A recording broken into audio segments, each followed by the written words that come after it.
CBN e a Tecnologia, com Gilberto Sudré.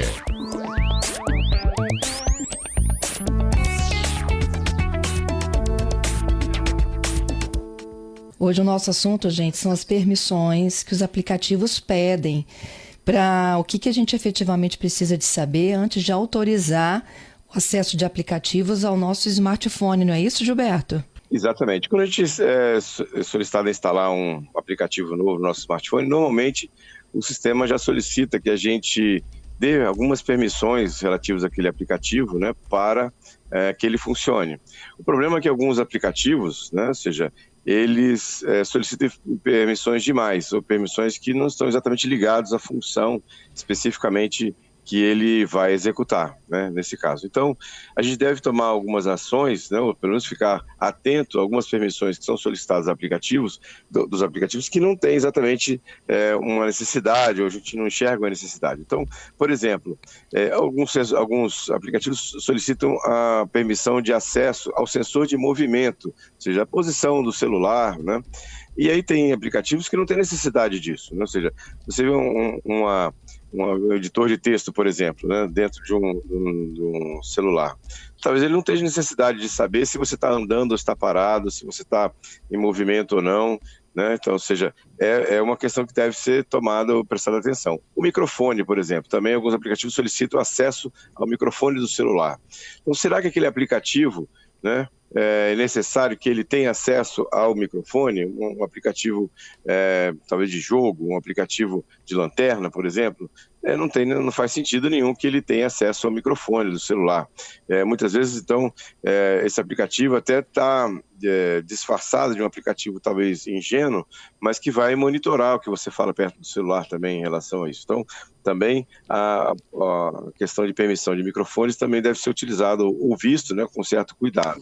A mesma coisa com aquela permissão de localização, ou seja, do aplicativo identificar exatamente qual é a função a localização do seu smartphone, onde é que você está, onde é que você passou, o que você está, em lugar que você está transitando. Então isso também é uma vantagem, né? Ou seja, de monitoramento do que você faz também, do dado privado seu. Então se o aplicativo não tem necessidade, não tem por que dar esse direito a ele. Inclusive, e aí tem funções, por exemplo, de acesso a SMS.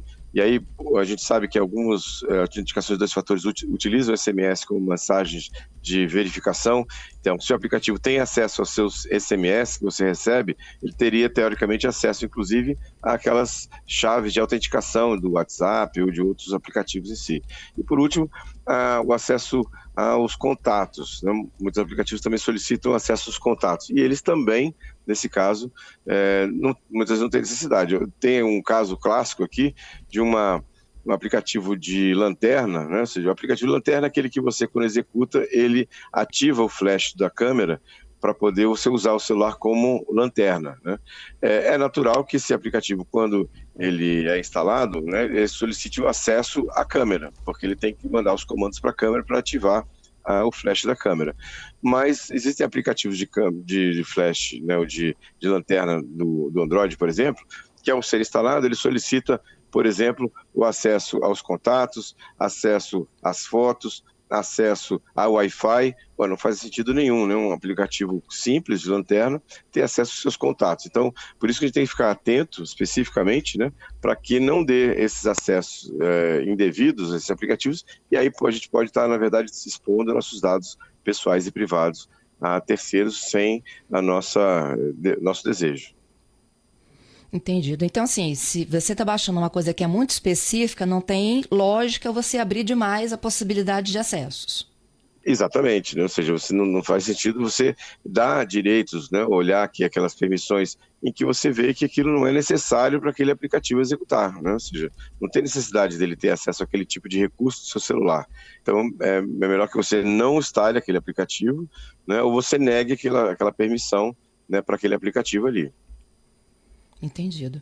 Nós, Gilberto, tem gente querendo nos ouvir em qualquer lugar, né? Uhum. Não só nos ouvir, como ver, né? Será que esses aplicativos ouvem o que a gente fala?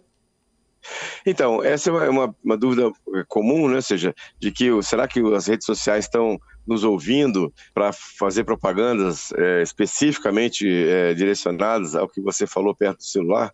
Bom, as redes sociais, elas negam, né, sim, peremptoriamente que não fazem isso, não monitoram, e eu diria que eles nem precisam disso, né? Só observando o nosso comportamento na internet, seja ele um comportamento de clicar e curtir alguma coisa, ou comentar sobre alguma coisa, ou publicar sobre alguma coisa, ou então as amizades que eu tenho, já são excelentes indicativos para a rede social de temas que eu estou interessado, ou que eu gosto, ou que eu me interesso. E aí, baseado nessas informações, ela já vai formatar propagandas sobre aqueles produtos, sobre aquele assunto para mim. Então, eu diria que assim, é possível que eles escutem o nosso áudio? É possível, mas eu acho que isso é desnecessário, porque ele já tem tanta informação a nosso respeito que é possível que ele já saiba o que eu estou interessado, sem precisar exatamente monitorar o áudio do que eu converso em volta do celular. Volta e meia, Gilberto, alguém me pergunta o seguinte, né? Do tipo assim, eu estava conversando sobre alguma coisa, fazendo alguma pesquisa e de repente, puf, surge um anúncio sobre aquilo que eu estava pensando, como se pudesse ler a mente da gente. Isso é uma questão interessante, né? Ou seja, que você está pensando, mas muitas vezes você até fez uma pesquisa, e a pesquisa que você fez sobre aquele assunto, ou você conversou com alguém via o chat, né, sobre aquele assunto, sobre aquele tema, acabou chamando a atenção, né, do ambiente ou da rede social, daquele seu interesse naquele assunto. E aí ela foi lá e colocou uma propaganda sobre aquele assunto para você. Então, sim, o áudio é possível que eles tenham esse tipo de monitoramento, mas eu acho que assim, é a complexidade técnica grande, né, para uma coisa que ele já tem esse tipo de informação, que é o que você curtiu, o que você comentou, o que você conversou. Vamos para o Repórter CBN, a gente volta em instantes. Nós já estamos aqui de volta ao CBN Vitória desta sexta. Hoje é 3 de junho de 2022. A gente já retoma a participação aqui do CBN Tecnologia com Gilberto Sodré, mas antes fica o meu convite para você participar conosco do sorteio, #sorteio para o nosso telefone que é de mensagens, 992994297, e você concorre já para o sorteio de hoje, amanhã e domingo, gente, tá? Tem Festival Internacional de Jazz e Bossa de Santa Teresa, de 3 a 5 de junho, pavilhão de exposições Frei Estevão Cortelete. Então, olha, um programão e tanto, hein? Para quem gosta de boa música, de um bom vinho e de um bom friozinho também já para este final de semana. A #sorteio e você já está participando aqui da nossa programação. Volto contigo, Gilberto. Tenho perguntas, hein? Ei, Fernanda, vamos lá. Antônio Carlos. Gilberto, como eu consigo esconder o aplicativo de banco da tela do meu celular? Isso é fundamental para caso de roubo, por exemplo, do aparelho?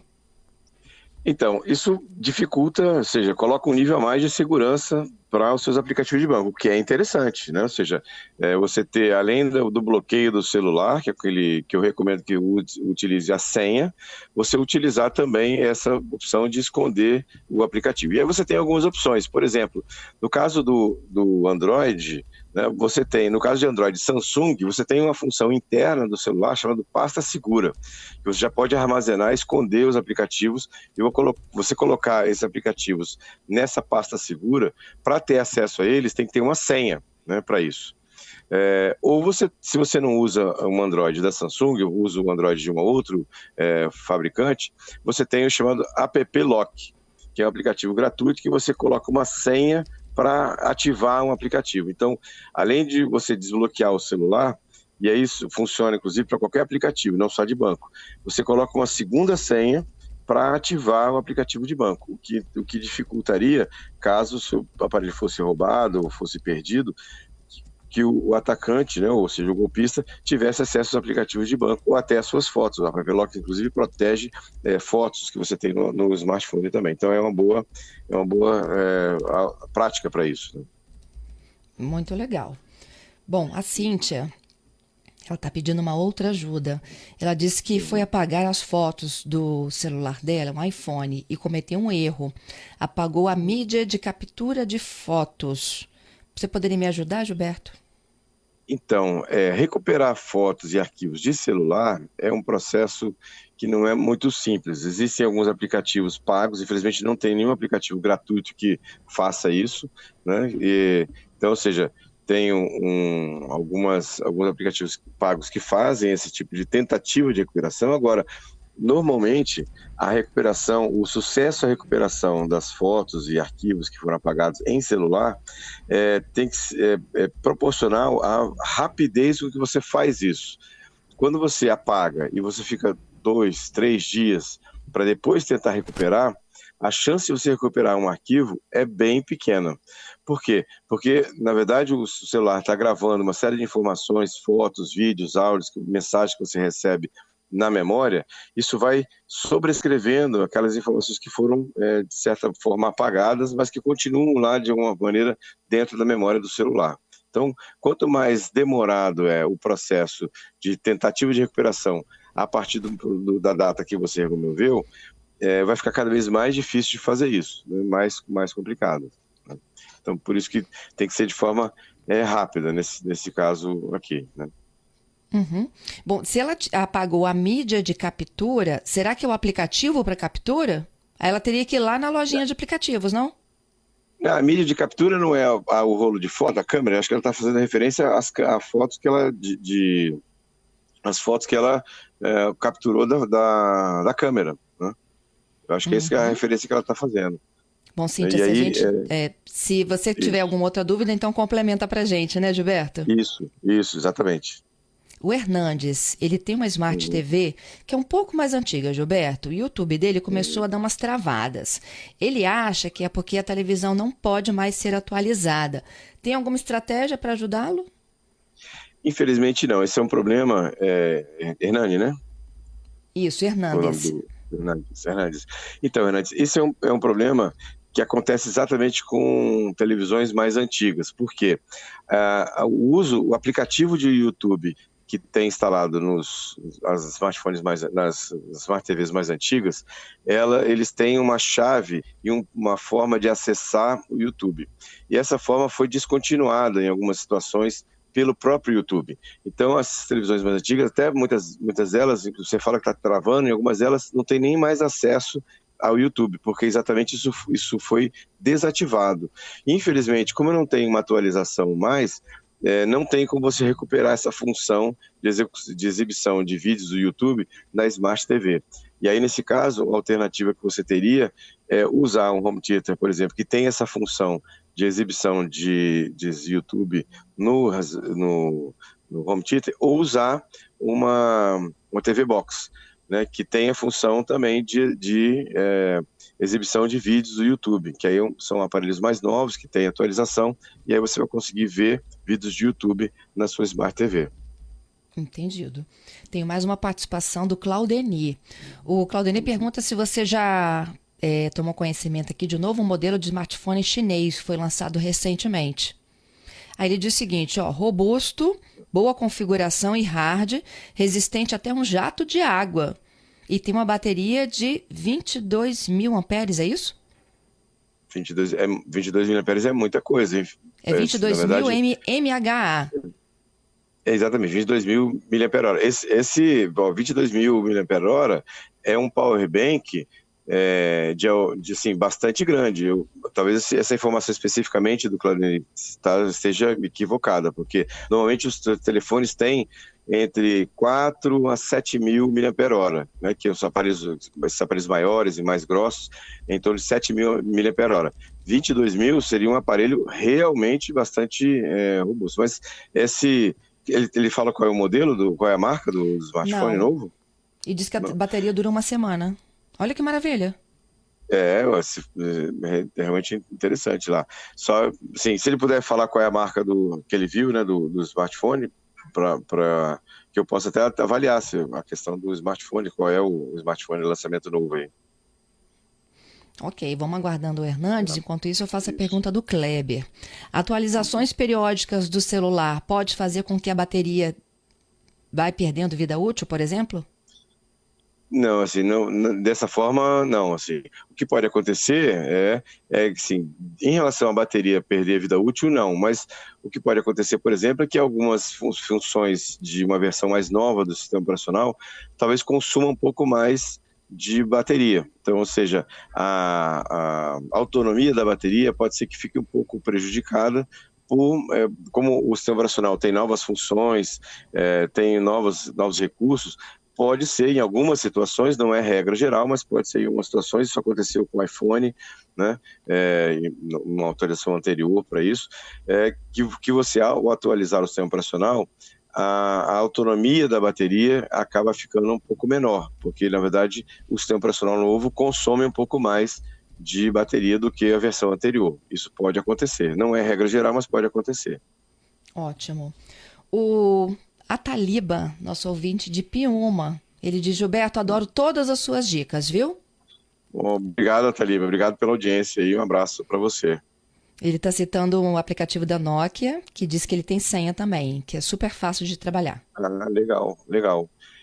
Alguns fabricantes, como a Samsung, como a Nokia, nosso ouvinte aí comentou, têm uma solicitação nativa para proteção de aplicativos. Outros não têm, né? Aí você pode usar o App Lock. Vamos pro Viralizou? Vamos lá. Viralizou.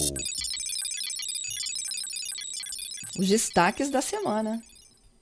Então, Fernanda, uma outra solicitação muito antiga dos usuários do WhatsApp parece que vai ser atendida pelo WhatsApp também, viu?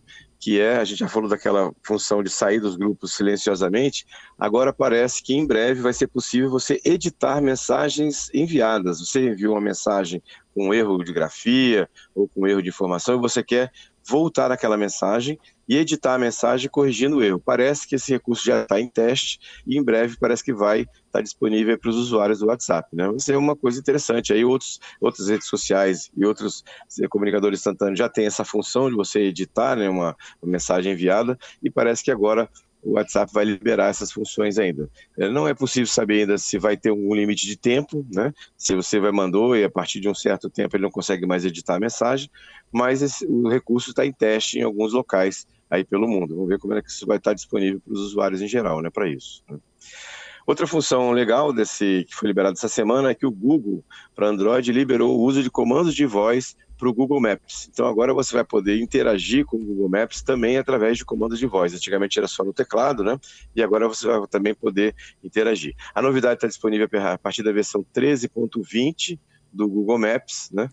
E está integrado com aquele Google Assistente, né, para poder fazer a interpretação da voz. Então, quem usa o Google Maps aí no carro, né, ou seja, não vai precisar agora ficar mais olhando para o celular, já pode interagir com o Google Maps através de comandos de voz, que é bem legal, né, para isso. E mais seguro, né?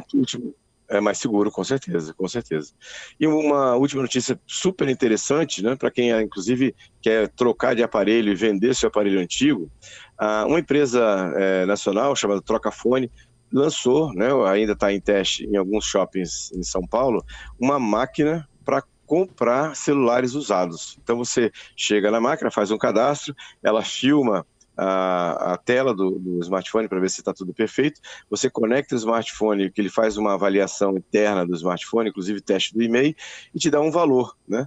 Se você concordar com aquele valor de venda do seu smartphone antigo, a máquina já fica com o seu smartphone, você indica qual é a conta corrente, ele faz um Pix para sua conta corrente relativa àquele valor que você concordou. Muito interessante essa questão aí para quem a gente está trocando de celular com alguma frequência, e o que você faz com o celular antigo. Então, uma opção é vender, né, o seu smartphone antigo e aí numa máquina dessa automaticamente é bem legal. Tem em 2 shoppings de São Paulo, que já estão em teste aqui, e a empresa pretende chegar à marca de 10 mil compras de aparelhos nos primeiros meses agora, nos finais desse ano agora. Bem interessante essa iniciativa aqui automatizada, né, de compra de smartphones usados. Eu também vi essa notícia com as caixinhas, né, nos shops, achei bem legal. Agora resta saber se eles pagam bem, né? Exatamente, né? Sim, acho que também o meio ambiente agradece, viu? Em vez de você jogar baterias, smartphones no lixo comum, né? Vai ter pelo menos uma destinação legal, né? E segura dos smartphones. Muito obrigada, Gilberto. Até quarta que vem, hein? Obrigado, Fernando. Obrigado aos ouvintes pelas muitas participações. Um excelente final de semana para você e para os nossos ouvintes. E até quarta-feira com mais tecnologia.